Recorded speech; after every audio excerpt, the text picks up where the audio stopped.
சிறகடிக்க ஆசை சீரியல் இன்னைக்கான எபிசோடில் ரோஹிணி வந்து வித்யாவோட வீட்டுக்கு போயிருப்பாங்க. ஆனால் முருகன் வந்து அவங்களாம் இங்கே ஸ்டே பண்ணக்கூடாது, அவங்க இப்படி தங்கினாங்கன்னா நான் வந்து முத்துக்கும் மீனாவுக்கும் வந்து துரோகம் பண்ண மாதிரி ஆயிரும், அவங்க 2 பேரும் நம்ம ரொம்ப க்ளோஸு அப்படிங்கிற மாதிரி சொல்கிறாரு.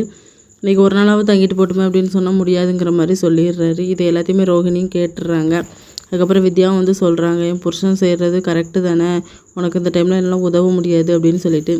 இன்னொரு பக்கம் பார்வதி வீட்டுக்கும் போய் கேட்குறாங்க. ஆனால் பார்வதி வந்து பணம் கொடுக்குறாங்க. இல்லை ஆண்டி எனக்கு பணம் வேண்டாம் அப்படின்னு சொல்லும்போது, நீ என்ன கேட்க வரேன்னு எனக்கு புரியும், நான் மட்டும் உனக்கு இங்கே தங்க அடைக்கலம் தந்தேன்னா நான் விஜயாவுக்கு வந்து துரோகம் பண்ண மாதிரி தெரியும்.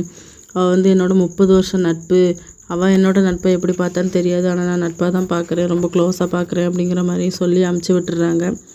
அதுக்கப்புறம் நேராக சிந்தாமணி வீட்டுக்கு போகிறாங்க. சிந்தாமணி வந்து சாப்பிடுமா, நீ என்ன சின்ன பொய் சொல்லியிருக்க, அதெல்லாம் ஒன்றும் பிரச்சனை இல்லை, எல்லாருமே உன்னை ஏற்றுப்பாங்க, அதுக்கு நான் கேரண்டி அப்படிங்கிற மாதிரி சொல்கிறாங்க.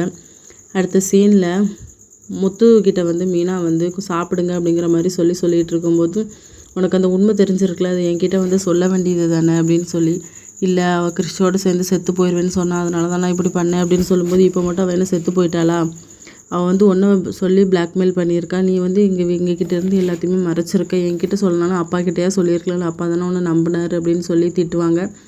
என் மூஞ்சிலே முழிக்காத, தயவுசெய்து போயிரு அப்படின்னு சொல்லிட்டு இதோட இன்னைக்கான எபிசோட் முடியுது.